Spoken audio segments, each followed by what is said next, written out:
showtime, so put your feet up for an hour and tune into the Red and Blue Review. Nick, Ian, Jill, and the crew are waiting to hear from you, so get those comments in.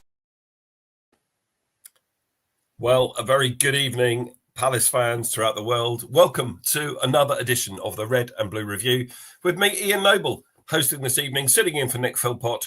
We've given him the evening off because it's his wife's birthday this weekend.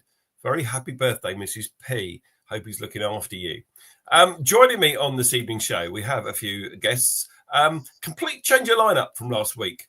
We have Fergus, 1 point again, LA. Fergus Tidd, Ireland's finest. How are you, my friend? I'm very well, thank you, Ian. Evening, everybody. Evening, all. Yeah, okay. very happy with a point. We were just admiring your man cave behind you in the pre-show. It's pretty impressive, isn't it? Have a look at that, guys. If you're on the podcast and can't see it, tough, but it's really impressive. We'll fight for you, the famous Red and Blue. Fergus, thanks for joining us again, and back after all those cruises around the world. He hasn't been on the show for some 3 months. Lyonsy, Ian Lyons, how are you, my friend? Not too bad. Getting a bit of cold turkey for the cruises, so I'll be back on one soon. Don't worry about that. Roving reporter from somewhere.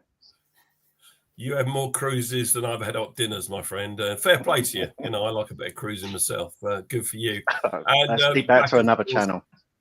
Back, of course, making up the quartet this evening with our back four is the one, the only, Mr. Jim Cannon. Hello, Jim. You all right? Yeah, I'm well, thank you. Good evening, everyone. Very good, very good. And you were working yesterday in the lounges at Selhurst Park? Certainly was, yeah. Doing my usual bit. Doing your usual bit. Excellent. Now, before we get into anything else tonight, we were talking pre-show about whether you, Jim Cannon, when you go to a game like yesterday, whether you think about games you've had against the opposition that we're playing. So we played Newcastle United yesterday. And I think you did have a little story about when you played against Newcastle United, didn't you? Yeah, it was around about 84, I think. It was the third round of the FA Cup. And there was a young lad who I don't think he'd been playing that much, called Paul Gascoigne, playing for them. And he was basically like, he is what he is. He was out of this world, even at that age. And he was running the show completely. And at one point, I think he must have gone past 5 or 6 of our players round about the box. And he was heading to the angle of the 6-yard box. And the goal's there. And you're thinking, oh, this is in the back of the net. Luckily, I managed to get across, blocked a shot. It rebounded off him and went out for a goal kick. So as we were jogging back up the park, he looked at me and he said, "That was brilliant, mate." And I said, "Oh, thanks, pal." And he went, "Not you, you prick, me." And that was my first real experience chatting to Paul Gascoigne. Gaza, right? Well, I've got a Paul Gascoigne story as well. I sat next to him at the Football Writers' Dinner on the Daily Mirror table in the mid-90s, and he talked all about his farm the whole evening. He had this farm, and we had this present on the table. They were like little football balls, jingle balls, like an executive toy. And he nicked mine. He nicked my balls, and I had to ask for another set. And I have got them still, but he nicked mine. He went off with 2 sets to get. So there we are. He didn't stay very long after we finished. That was probably a gift for Jimmy 5 Billies. Yeah, probably. Yeah. There we go. Anyway, enough of this stuff. Right, we're going to get into the show. Obviously, Crystal Palace yesterday, we drew 1-1 with Newcastle United, and we're going to come to all the talking points around Selhurst Park and all the news about other teams as well. And we'll do that first, I think. We're going to talk just a little bit about how our other teams have got on before we get into the game yesterday. And our women, they haven't played since our last show, so no news for them. But producer guy Nigel, he went to the game up in the northeast on Friday evening. Newcastle United this time coming out 1-0 winners. And if you're looking at the photograph here, there's a few Crystal Palace fans just standing to the right there behind the goal. Nigel is one of those people, and he was very thrilled because Julian Sproney was there, who's the under-21 goalkeeping coach, and he shook Nigel by the hand. So Nigel hasn't washed his hands since, apparently. And then on Saturday, our under-18s did us proud because any win against that lot on the South Coast is a good win. And they ran out 2-0 winners against Brighton and Hove Albion. So well done to the under-18s. Really good stuff. Now, Mark Gahey scored his second Premier League own goal at Selhurst Park yesterday, both of them coming at Selhurst. Palace's fifth own goal in the competition since the start of 2023. And only Fulham and Sheffield United have suffered more in that time with 7 each. Mark Gahey is just the second Crystal Palace player to score both an own goal and be involved in a goal at the other end, either assist or score.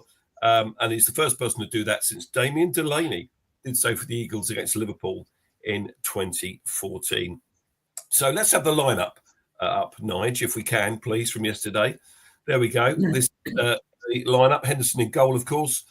Munoz and Mitchell wing-backs, the back three. Chalobah, Lacroix and Gahey captain.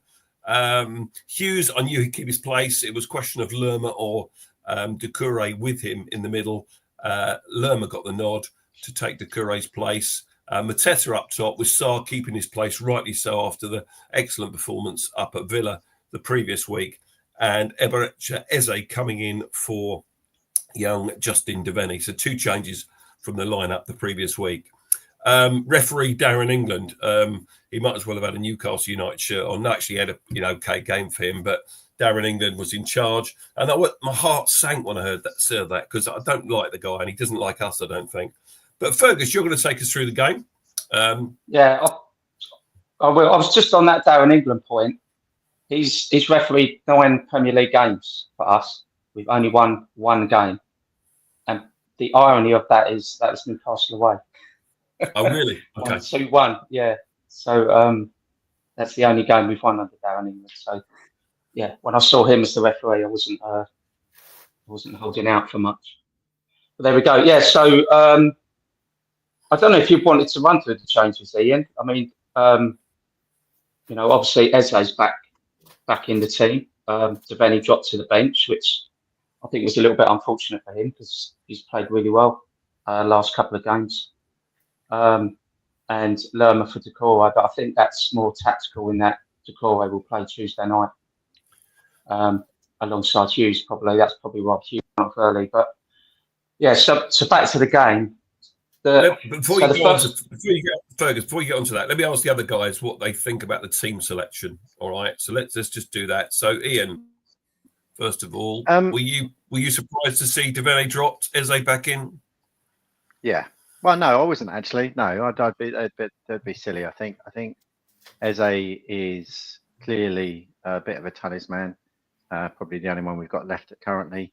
And he needs minutes. I wasn't expecting him to get a full game, that's for sure. Devaney has done really well. He looked lost for his first 20 minutes or so in his first game, but since then has grown.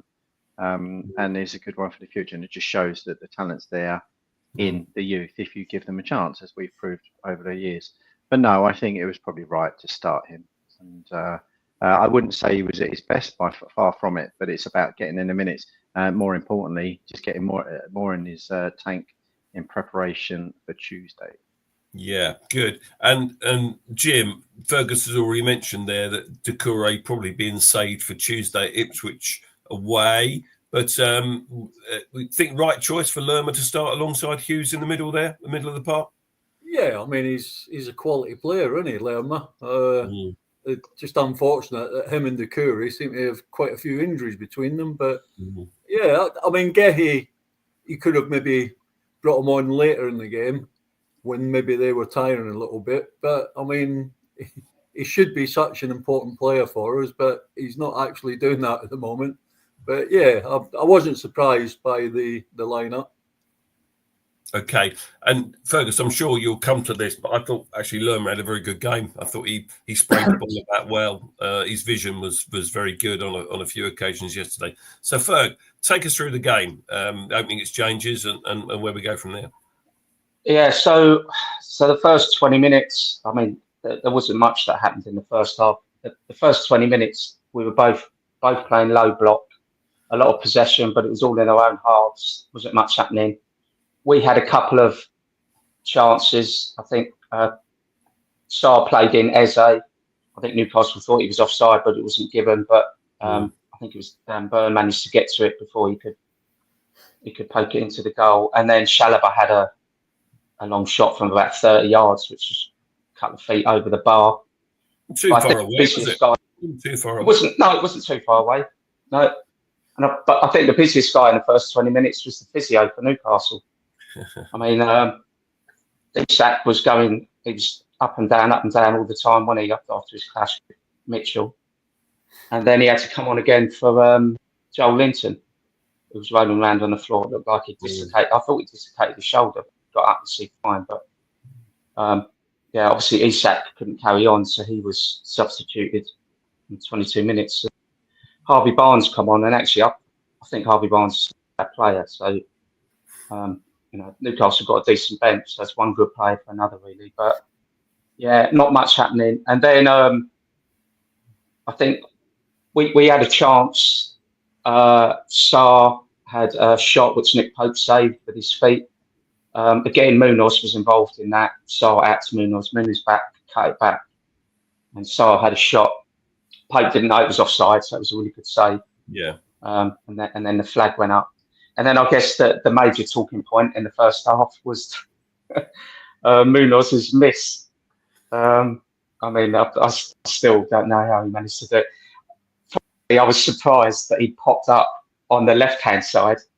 I think because Sarr was playing in that right and he was running backwards and forwards, I think Munoz was thinking, I've got to find somewhere else to go on the pitch to get the ball. He ended up on the left-hand side.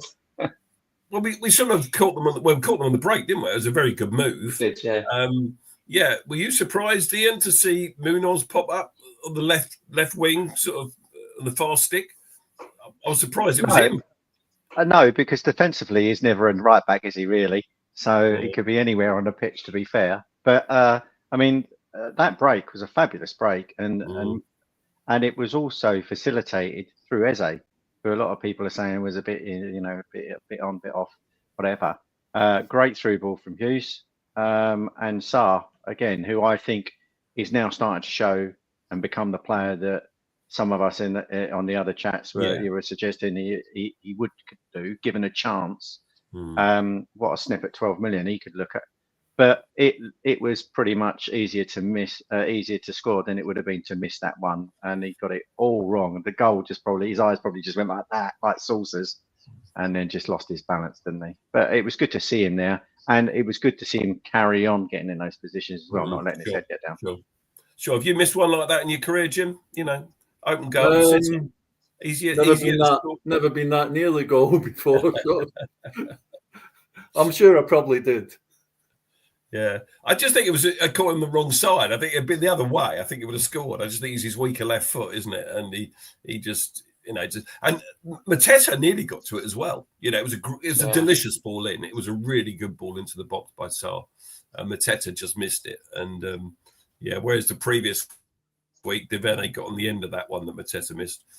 This time it didn't happen. I think it's worth mentioning Lerma as well, because I think that resulted from a Newcastle corner. And he won the header, and then the ball went back to, I think it was Lewis Hall. And then he chased it down, nicked the ball off Lewis Hall, and then passed it through. And that's when Eze did his little dink, and Hughes straight down the wing to Sarr. So, yeah, really, really good move, hit him on the break, but how he missed it. And when you watch it in slow motion, the goalkeeper was never going to get there. If he'd hit the target, it was definitely going to go in. He wouldn't have saved it. The thing is, when he made contact where it had just gone past the post, and he sort of just stuck he hung his foot out where he really needed to just give a little strike back towards the goal, and it bounced just before him as well. So, I mean, it's it's a goal he should have scored, but I mean, fair dues to him. He plays everywhere. And he's probably one of our best attacking players when he's in full flight. Ian? Just on that, Jim, would you therefore give him a chance on the right wing in a different formation? No, because I think he looks good. Sarr, you need a winger out there. Although he's wing back, it's nice when Sarr's there as well, because Sarr occupies. And I look at Eze and I look at Mitchell. Mitchell was a better player when he had Wilfred Zaha there.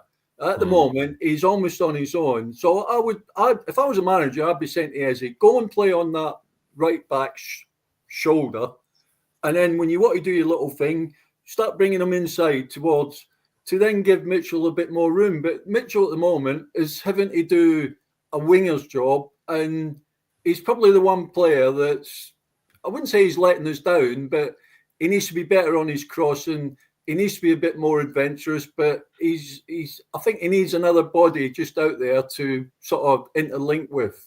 And sometimes certainly not see Eze start out there and then come back into the middle of the park just to drag maybe the fullback. If his fullback's marking him and he starts coming inside, but a bit deeper, he'll go with them. So it might just leave room for somebody else to get in that space, i.e. Mitchell. I think the way Glasner likes to play, though, is the front three more narrow. Well, yeah, definitely. Definitely. And that the idea being is the wing back should be able to bomb forward and cover the flanks. But, I do like Mitchell. I think he's a great lad, but I'm not sure he's the right player for that position long term. Munoz is a wing back first and foremost. Mitchell for me is a fullback first and foremost, and they're different. But get what you're saying, Jim. It's the important points, and a lot of love for what you're saying in the chat as well. So we get the half time, Fergus, and we're 0-0, yeah. Yeah, I mean, I was just before we go into the second half, I was just going to talk about goals and assists. And, that's something we've really struggled with this season. And I was looking into the goals and assists for last season. And right, so I'm going to read out some names here, right? So Mateta was top, Elise was second, Eze was third, Ayew was fourth, Edouard was fifth, Anderson was sixth. That's for goals and assists for last season. Okay. 4 of those players don't play for us anymore. So I think that's part of the problem. And we've tried to bring in other players to try and maybe fill those gaps. And it might work. I just don't think it's working at the moment, which is probably why we're struggling a little bit. But I think once that clicks, once we find those players, those wing backs, those wingers, I think we'll be fine this season.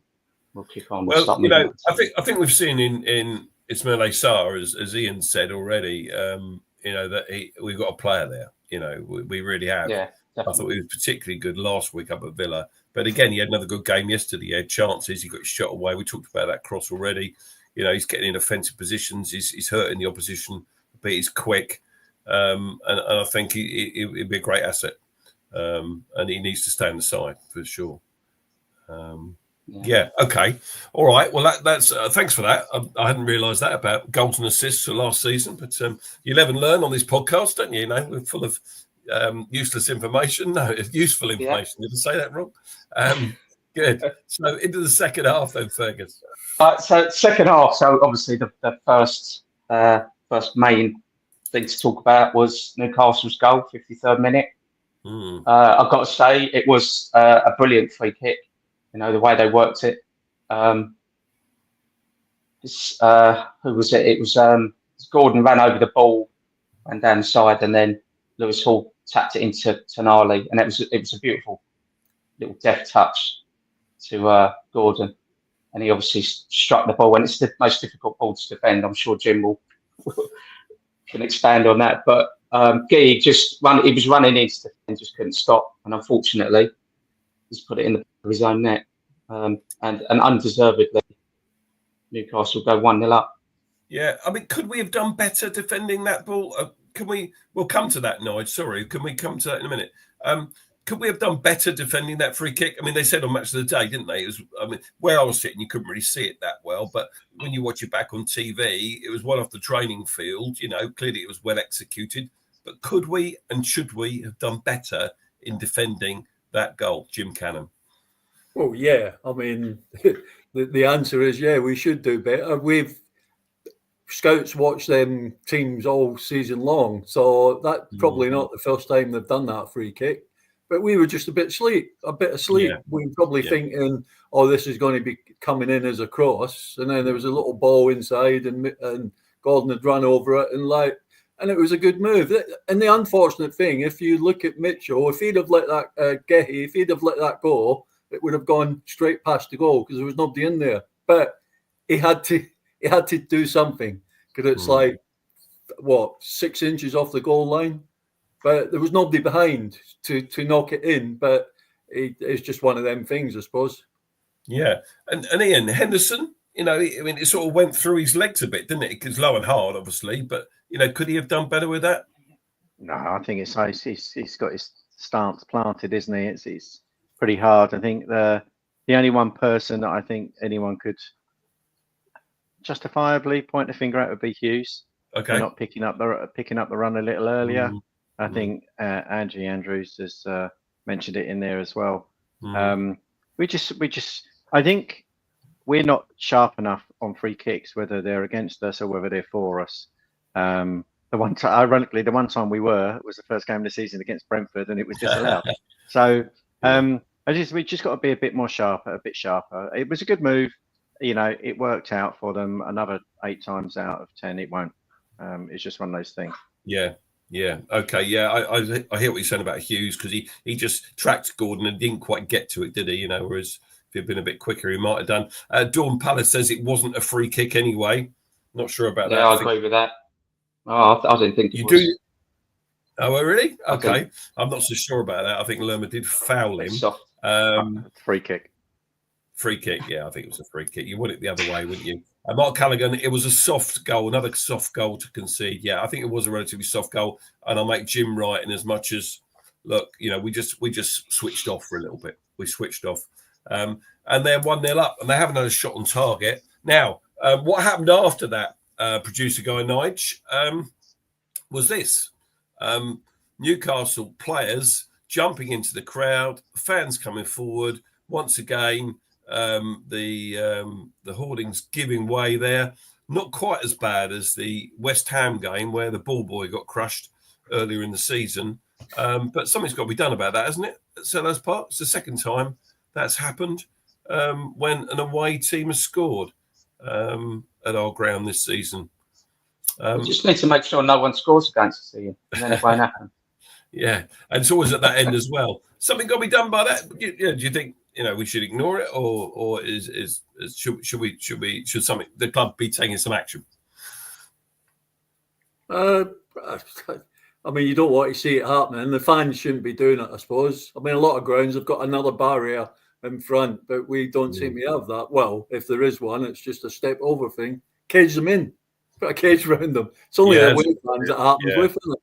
Yeah. Maybe that's the answer. So anyway, Fergus, we're 1-0 down, and we're staring at another defeat, aren't we? We are. Well, we were, yeah. But so we had quite a few chances after that. So Mark Gee, and he did this 2 or 3 times during the game, like real top quality passes. He had a kind of a defence splitting pass, played the long ball into Sarr. And he took it down, and then he just tried to dink it over Pope, and I think it hit him on the chest. He didn't know much about it; he just blocked it, and it went off to the right. And then, of course, Munoz. You're thinking, "Oh, here's his chance. He's going to score," and hits a target. But unfortunately for him, Dan Burns on the line to clear it away. Again, frustrated. But I thought the ball from Gee was it's Anderson-esque. We say we're going to miss Anderson, but I think Mark Gee's probably just as good. Well, I think he's improved. I was saying earlier this season, I didn't think he was as good as Anderson at that part of his game, but I think yesterday, I'll make you right. He played some lovely balls. He was just showing Newcastle what they missed, wasn't he? He was adding another 5 or 10 million to his price tag, maybe. I just think when Anderson was there, Mark Gee just let him get on with it. Anderson was the outlet, wasn't he? He'd passed the ball to him. But now he's not there. Mark Gee's picking up that mantle, and Lacroix as well. I mean, Lacroix's got a decent pass on him. So. We just need Chalobah to step up, and we'll have 3 decent centre backs that can all pass. Now, hold that thought about Chalobah, because I want to come back to him actually. Maybe after we finish talking about the game.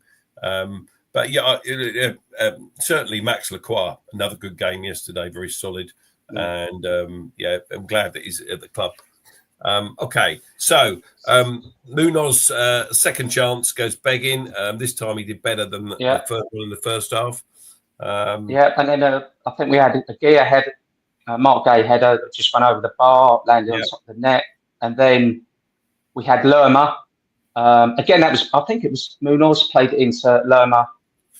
Really good pass into Sarr again. You know, he was finding the spaces, and he shot low and hard down at the near post, but Pope was there to save it. Really, really good chance again.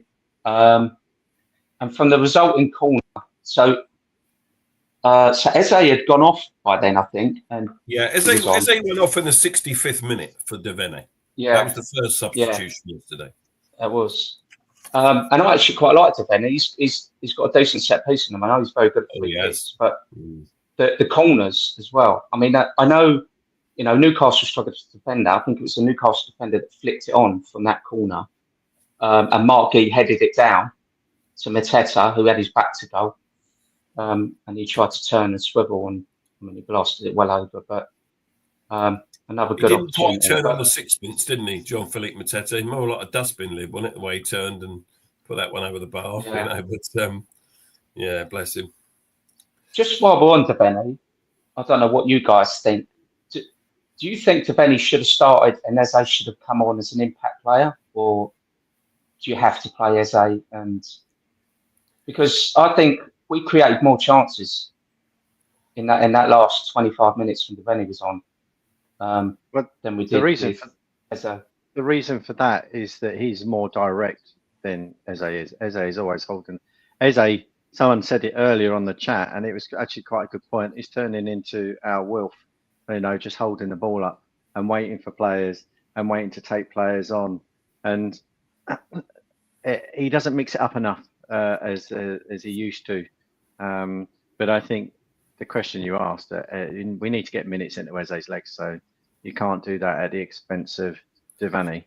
You know, but he got the 60 minutes, and then Devene came on and proved that he was a worthy substitute. Yeah, I mean, whichever way you do it, there's going to be arguments for and against, and I think it was the right call yesterday. I think Eze had to start. He's back fit again. He's fit enough to play. He's fit enough to start. And it was unfortunate that Devene had to miss out. But I agree also that he made a difference when he came on. You know, and his set piece delivery is very good. His corners were excellent. And that's part of his game that we're going to see more of, I think. Ferg. Yeah. So carry on. Yeah. So there wasn't much that happened after that. I mean, there was obviously the substitution. So Devene come on for Eze, and Ketia came on for Hughes. So attacker for midfielder. So brave, you know. That's what I like about Glasner. You know, he goes for it, sacrifices a midfielder, brings on a striker, and then 84 minutes, Schlupp for Chalobah.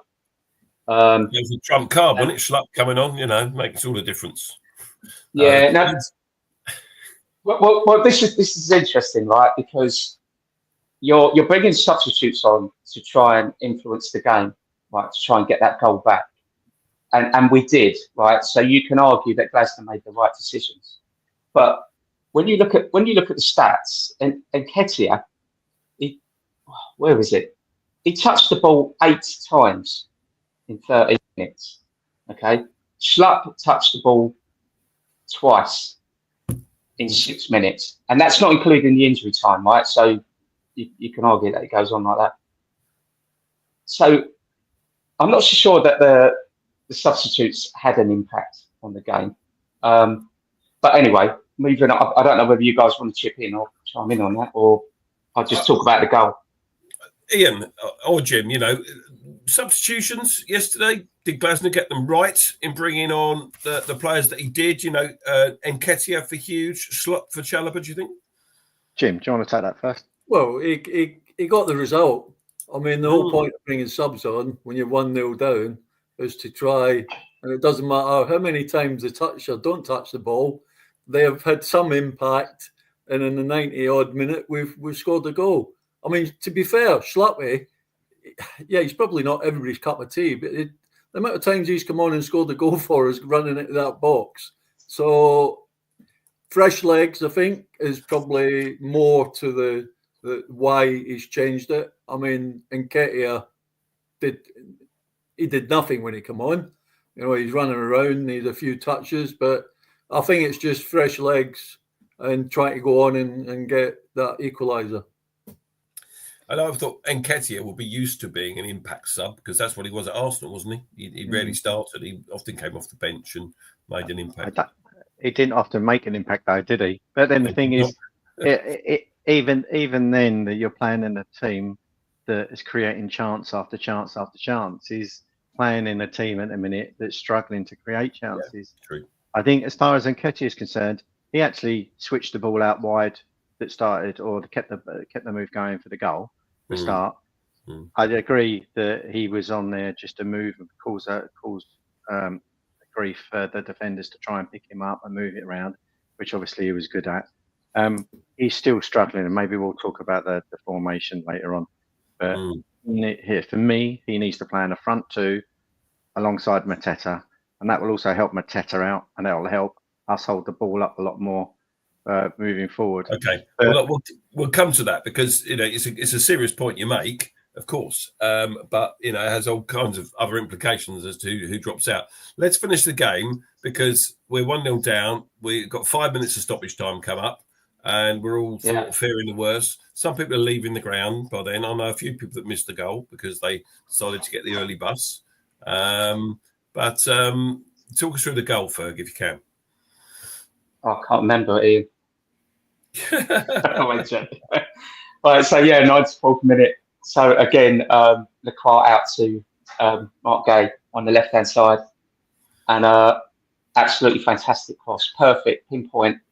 And then you've got Munoz running at 100 miles an hour coming in from the right, heads it down. I mean, okay, they say keepers should save at the near post, but he put so much power behind that. Pope never stood a chance of stopping that. Fantastic goal.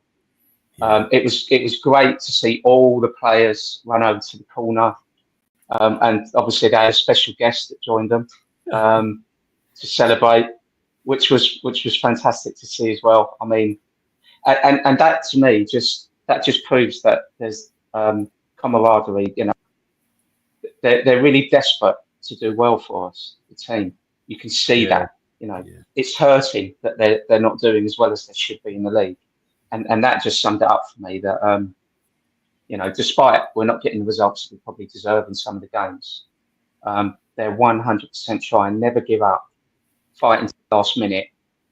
And the interesting thing is, it used to be Palace of old always conceding in the last few minutes, and it's completely flipped on its head now. And, you know, we're scoring goals in the last few minutes. So. It was deserved. I mean, if we'd have lost that game based on the stats, which you're probably going to bring up in a minute, where Newcastle never had a shot on target all game, it just would have been, okay. Would have been crazy. We'll here are the stats then. Talk us through the stats. Ian Lyons, talk us through the stats, if you would. Well, for once, we had equal possession with the team. Normally, it's we concede possession at the minute, aren't we? And then hitting teams on the break. So that was nice to see. The shots was a big one, though. And I guess it's fundamental to people understanding where we are at the minute. You know, the stats themselves show that we are not getting spanked by teams at the minute. It's just that final little bit that we're missing. And it is, as I think it was Paul that mentioned it earlier in the chat, it's missing the chances. That's what's costing us. Even though we're not creating a great deal of chances, we're creating a lot of good chances that we're not finishing. But yeah, the stats, I mean, even when they put it up on Match of the Day, they said, well, look, you know, maybe we're being a bit hard on Palace. Maybe they should have actually won it. And that comes back to not taking the chances, doesn't it?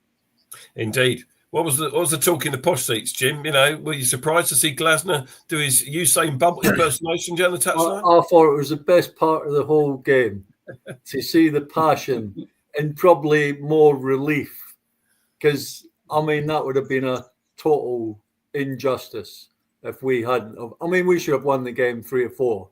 Mm. It would have been a total injustice for them not even have a shot on target and win 1-0. So I think it was probably more relief, but it shows the passion and commitment of the guy. And I mean, I think the fans must. I mean, I love the guy. I think he's great. I think we look a good side, and we've been. I think I said the other week, all the games we've lost, we could have drawn, and all the games we've drawn, we could have won.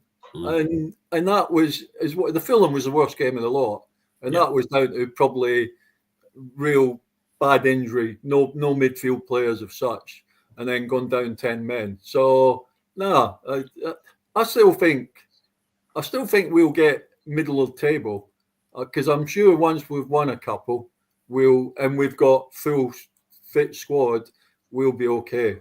Because that goal that we should have scored when Munoz missed, that would have been the goal of the season, because the passing was absolutely superb.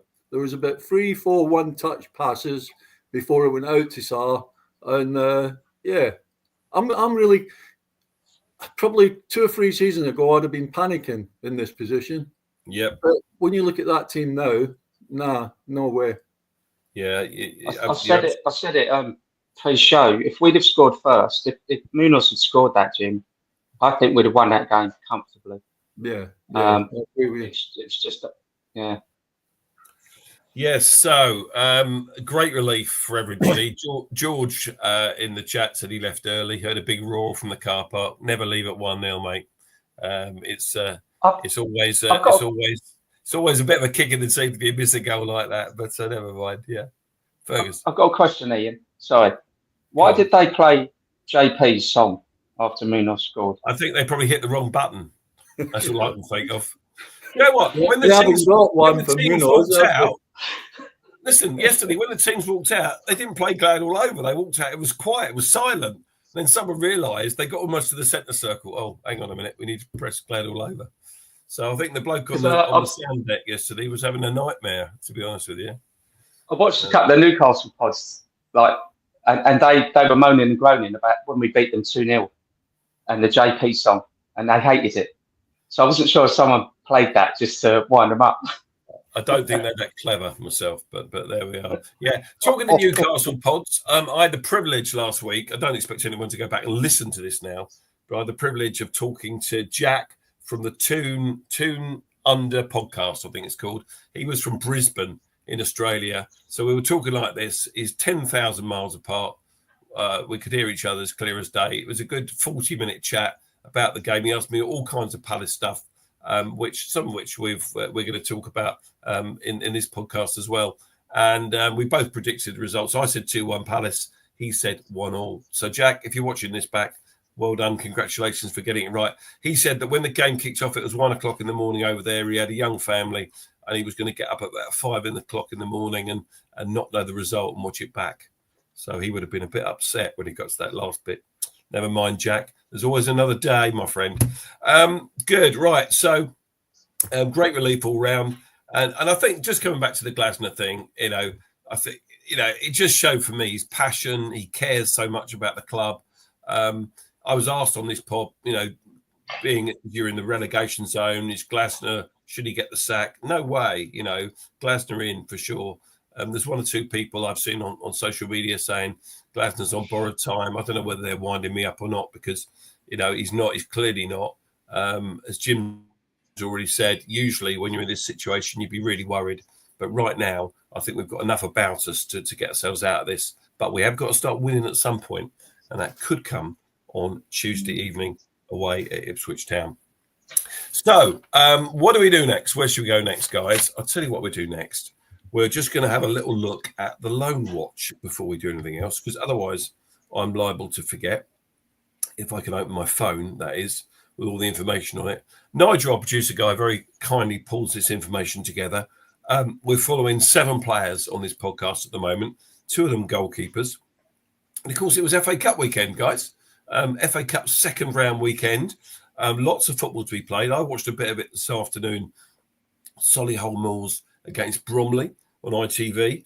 And in that game, Danny Imre played for 82 minutes for Bromley. They won 2-1 away, as I said, at Solihull Moors, and Danny Imray scores the winner to send Bromley through to the FA Cup third round for the first ever time in their history, which is quite something. So what an achievement by Andy Woodman, another ex-Palace connection there. Congratulations to him and everyone down at Hayes Lane. And wouldn't it be amazing if they got Crystal Palace in the third round? It would just be one of the best things ever. So well done to them. Also in the FA Cup, Owen Goodman, he conceded 2 goals for AFC Wimbledon. They went out of the FA Cup 2-1 at home to Dagenham and Redbridge. Non-league Dagenham and Redbridge, I hasten to add. Joe Whitworth, he played the full 90, of course, kept a clean sheet in a 2-0 win for Exeter against Chesterfield. Also in the FA Cup, Teo Adaramola came off the bench for Stockport and got the assist for their 3rd goal in the 86th minute in a 3-1 win against Brackley Town. So that's all the FA Cup news. David Ozo's still injured at Derby. And then, of course, Jez Raksaki, he played 76 minutes for Sheffield United. This was the game on Friday night in the Championship. It was the top of the table clash. Sheffield United beat Sunderland 1-0. And they are now top of the Championship. And Jez is having a great time there, isn't he? I don't know if you're following that, Ian. Have you seen much of Jez Raksaki at Sheffield United? Yeah, seen a few bits. I still think he's in the shop window to be sold. I don't think it's going to be good enough for us. But it's good to see that other fans, are enjoying watching him play. And that's what the academy is for. And that's the next stage for the academy, is those that we need to make room for those that are better, the better prospects below, and getting them out. And we're getting them out at good clubs as well now. A number of championships, first League One clubs, League Two clubs, whereas a few years ago it would have been the Northern Premier League at most. So yeah, it's good to see. Good to see that he's actually getting some game time as well. Yeah, and Ferg, have you seen what Oliver Glasner said about Raksaki's loan this week? Well, that he's not coming back in January. I think. Yeah. I mean, I slightly disagree with him. I rate Raksaki. I just don't think he's been given an opportunity in the first team. A couple of games that he did play, I don't think it was last season or season before. I think one of them he got man of the match. But it's inconsistent. Devaney's had 2 games, 90 minutes, and he's found his feet. I don't think Raksaki can afforded that. And I think if he was, he'd probably grow. I still think he's got a chance. What, at Palace? At Palace, yeah. Yeah, I do. Okay. Jim, have you seen much of him, the lad? I saw him, I can't remember what game it was, when he made one and scored one. Scored a good goal week before last. Yeah, I mean, he looks a decent player. But you got to remember, Harry Kane went out on loan to about 5 different clubs before he come back. It's not just about sitting a kid in the under-21s playing not average football, but playing football that's not as competitive as what he is now in the Championship. And he's top of the Championship. So he's doing good things and he'll get better. He's playing against much harder games than he would play if he was just here getting the odd game and then playing in the under-21. So, Fergie might be right. He'll come back. You don't know. You just don't know. But I mean, if he scores a few more goals, I dare say we'll be having him back to be part of the squad next year. Yeah, I think one of the things Glasner sort of alluded to was he doesn't quite fit our system.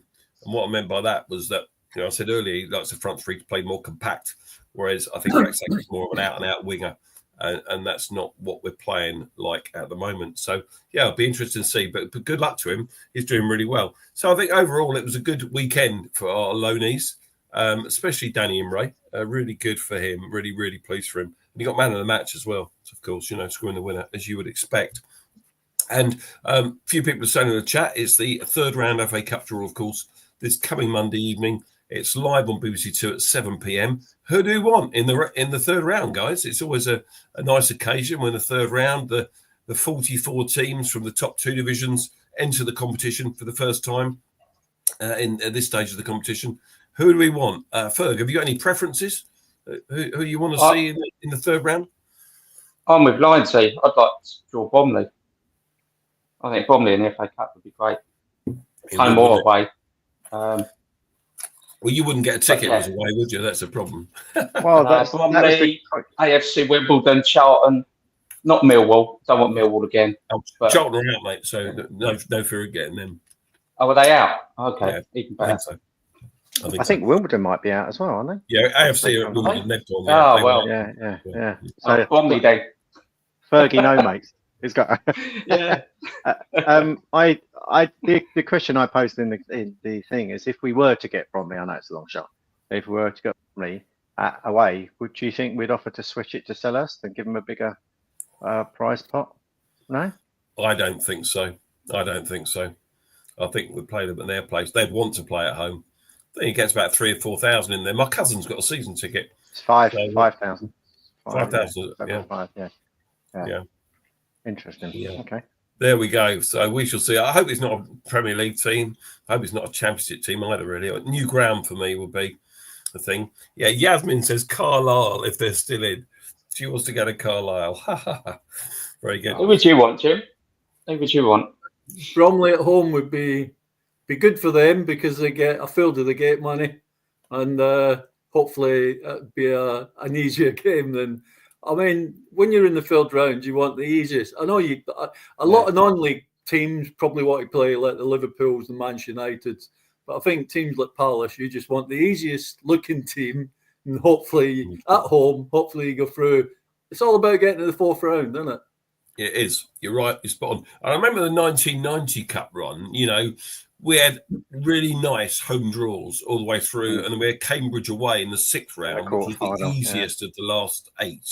You know, so we just had some. You need a bit of luck in the cup competitions, don't you, with regard to draws? Yeah, but then we had Liverpool, Ian. Yeah, I know, but you have to play the top team sometime, don't you, in the competition? We won. Yeah, we almost. Yeah, the irony being is that we almost stuffed Cambridge up because that was a turgid game. It was only that scuff shot from Jeff Thomas through a sea of legs on that horrible pitch that saw us through. Yeah, absolutely. Okay, so FA Cup third round draw on Monday evening. And quickly following that, of course, will be Ipswich away the following day. So the football comes thick and fast. Ipswich away. How important is Ipswich away on Tuesday evening on the back of the point that we got at the weekend, the point we got from the previous weekend? Ian, first of all. Well, first thing is we cannot afford to lose that game. We simply cannot afford to lose that game. One, it'll keep the momentum going. But 2, we cannot lose ground on teams in and around us. So, I mean, ironically, we were the only team in the bottom 6 that actually got something this weekend. But it's such a big game.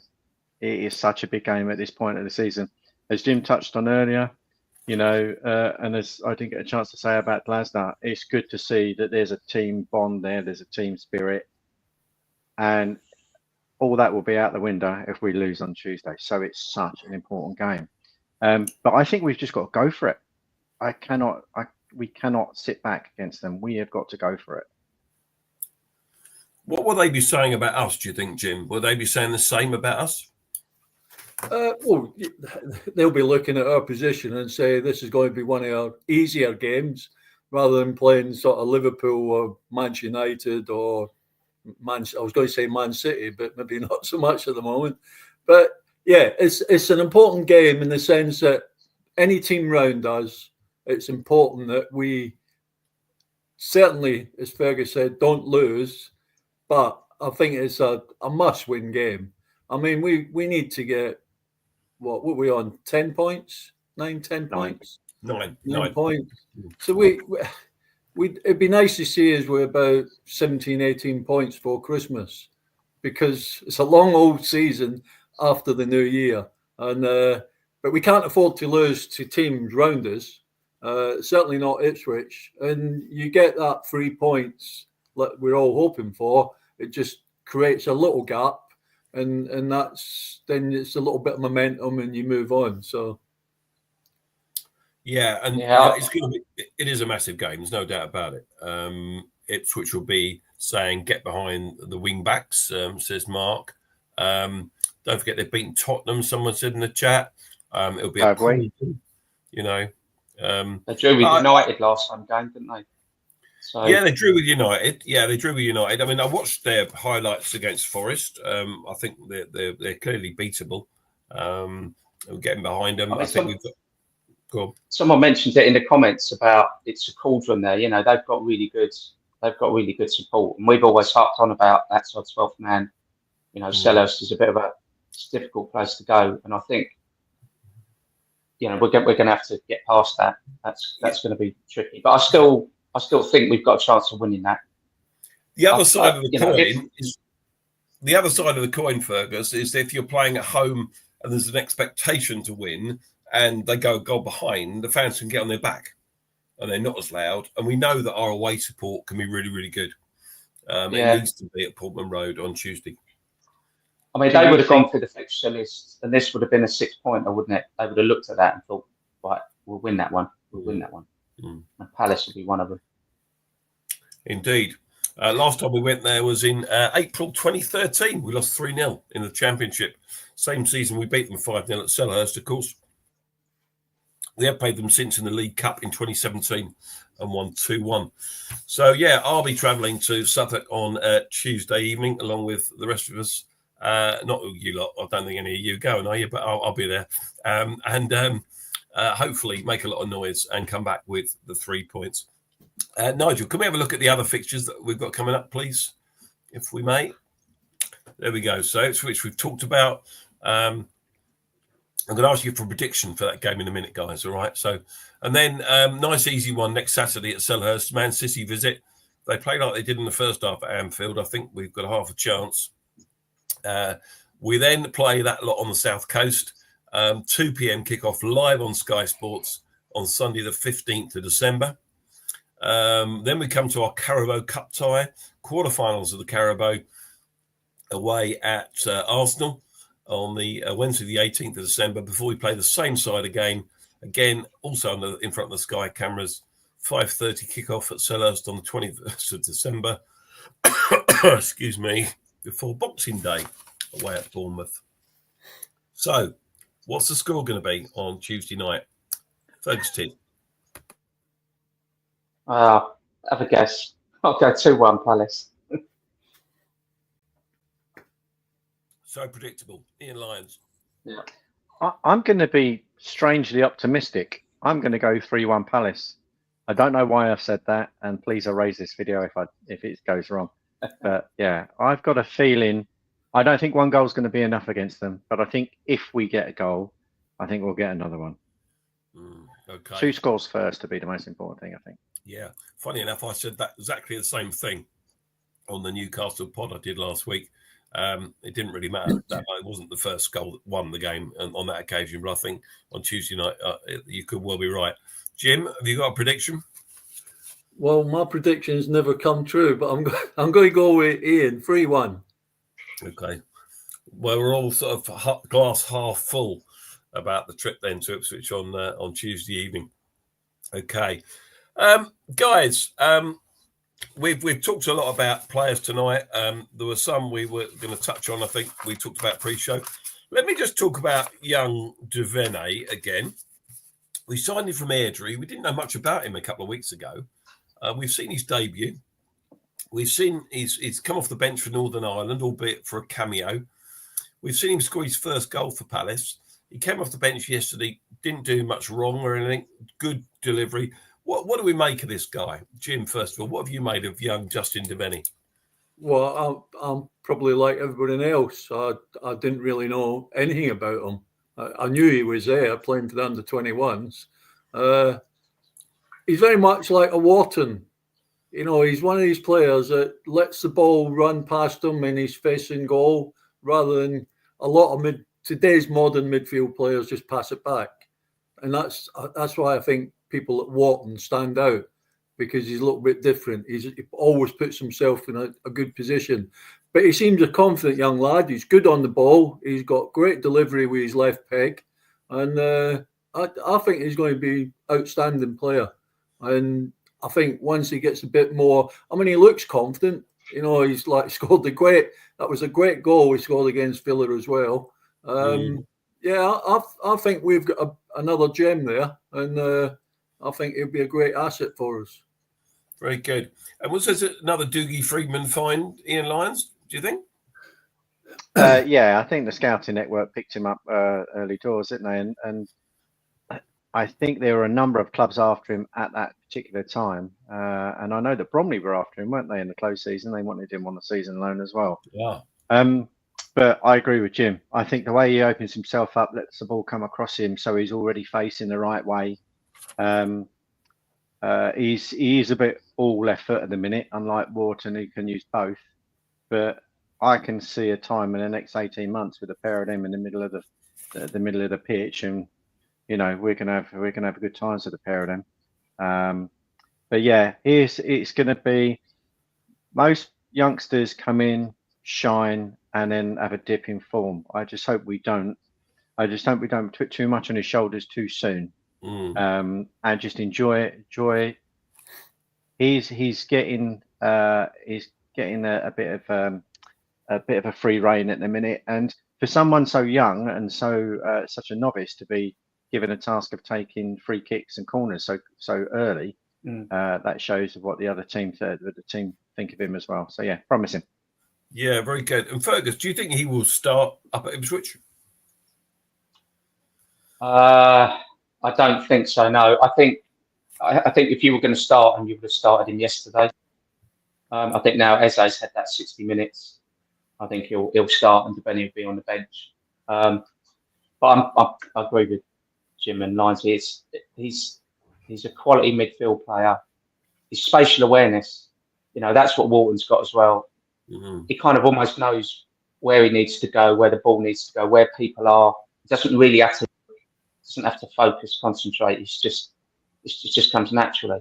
Yeah. And again, we don't need to put too much pressure on him, but at the same time, if he's good enough, and it looks like he's definitely got the qualities to succeed, then we should give him all the encouragement we can, give him as much time on the pitch as we can, and he might turn out to be another Wan-Bissaka. Give him 5, 6, 7 games, and then people will be coming in offering 50, 60 million for him, like they are for Wharton. So we don't sell him straight away. A couple of you touched on Adam Wharton already. We believe he's due back, not for Ipswich, but for Manchester City on next Saturday. Does Adam Wharton come straight back into the team, Ferg? And if so, for who? I don't think he's straight back into the team. No. I mean, that to bring him straight in against a team like Manchester City, where, for most of the time, that's where they boss the games in that midfield. That'd be a baptism of fire for someone that's been out for quite a long time. I'd keep him on the bench. If we're losing 1-0 with half an hour to go, yeah, bring him on.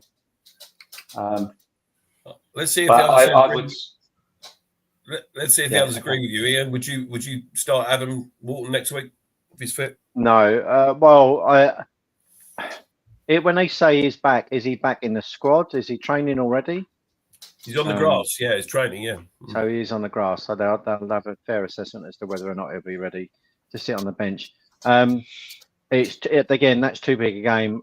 City are probably at their most vulnerable at the minute. We probably need to be starting with a strong, fit side. Yeah, maybe give him 15, 20 minutes towards the end. But yeah, I don't want to be the team that gives Man City a way back into the league title. They'll be on a 12-game losing streak, come up against us, and we'll go, here you go. No. I think City play Forest in the week, don't they? I think it's Forest in the week. I sort of hope they beat them. So they don't come to us 8 games having not got a win, because there'll be so much pressure on them to win that game. I don't think it makes a huge difference, if I'm honest, but it would be just us if they come to us and end their run. But you look at the fixtures early in the season, Man City, you think, oh well, that's a free hit, really. But now I'm thinking next Saturday we need to get something out of that one as well. And I would expect us to as well, given the way we're playing and what I've seen today from Man City. So Adam Wharton doesn't necessarily start next week if he's back fit. We shall see. The other player that's not in the squad at the moment is Riyadh. He's due back, but he doesn't get back in anywhere near the side, does he, Riyadh? Jim, do you think? Does disturb Chalobah or any chance of playing? Probably not at the moment. Not at the moment, but what I saw of him, he looked a really good acquisition. So I dare say he might get. Have we signed Chalobah, or is he still on loan? Chalobah's on loan until a season-long loan. Yeah, so yeah, I mean, I thought he looked good, Riyadh, when he was playing. So I think I just wait and see there. But it just be nice to have another player fit and ready to come in. So. Yeah, I think strength in depth is so important with the games coming as thick and fast as they are at the moment. We need players, like Fergus said earlier, Newcastle, they get an injury to Isak, they bring Harvey Barnes off the bench, for goodness sake, great footballer. And we need that kind of depth as well. And we haven't got it. It's getting better, but we need more strength in depth. So I was going to add something there. Oh, yes. Paul Bristow has said, let's not forget that both our Colombian players, Lerma and Munoz, are on 4 yellows. So they're treading a bit of a tightrope in terms of one more booking before game 19, and they serve a 1-match ban. So let's see what happens there. Okay. So we've been going about an hour. So I think we're probably going to call it a day there, guys. Is there any final points that you'd like to add? Finish with a positive comment. Let's take it in the same order as we started. Fergus, give us something positive to finish the show on. We're starting to create chances. SAR's improving. Players coming back from injury, and we're limiting teams. Newcastle, not one shot on target. So our defence is doing. Okay, our defence is doing what it should be doing. Yeah, but they're all positives, Ian Lyons. I'm going to go for 6. Right. Keep the faith. Keep the faith. The team aren't as bad as those trolls that are all over the internet are suggesting. We are this far away from going on a little run. And it only takes a little goal, one off the backside, whatever, start that, and let's hope that's against Ipswich. Jim, from you, my friend.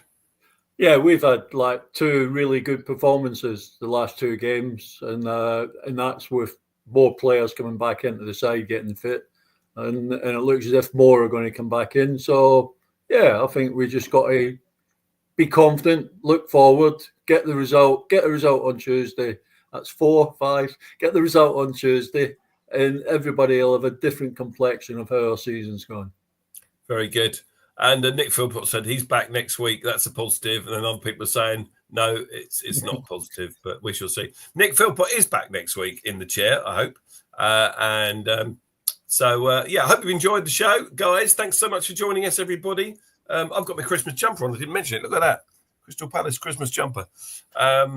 I look a bit like Val Dunican in this, but apart from that, let's enjoy Tuesday night. Let's enjoy next Saturday, and we'll be back next Sunday for another Red and Blue review. Thanks for joining us, everyone. Bye. I was hoping you were going to sing us out then. Up the Palace. Come on, my team.